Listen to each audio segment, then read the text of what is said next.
Ang mahalaga kasi, maisan pa yung kaso na yan. At kung hindi naman siya makakasagot sa piskalya, lalo't kasi umalis siya, matutuloy pa din naman yung kaso.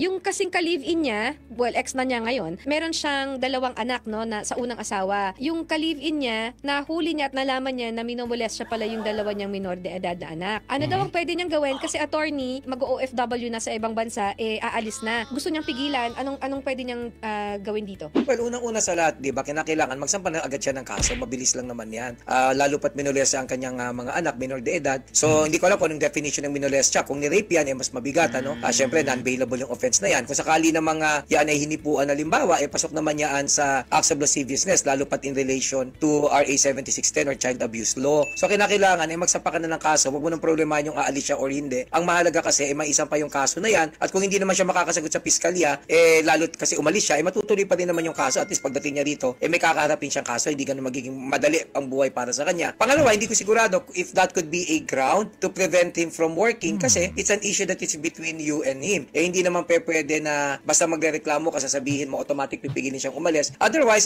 kung meron akong, kung ako'y OFW, kung may kagalit ako, di magdedemanda na lang ng kahit ano para pigilan lang ako. So at the end of the day, evidentiary in nature ito. Kailangan ng ebidensya. At yung ebidensya na yan, kailangan malimi ng tao na merong authority para sabihin kung yung ebidensya na yan ay tama o hindi. At mangyayari lang ito kung magsasapa ka sa kanya ng kaso sa korte. Hindi ko kasi alam kung papaano ang rhythm sa Department of Migrant Workers if that could be a ground. So aalamin ko po dahil hindi ko masyadong sigurado, but the only thing I am so certain of, kung base lang po sa allegation, it might not be sufficient. Kasi nga kagaya na sinabi ko, di lahat na lang. Kung may kagalit ako, naiingit sa akin, lahat ng gagawin ko, nirereklamo niya ako, di hindi ko na magagawa yung gagawin ko, no?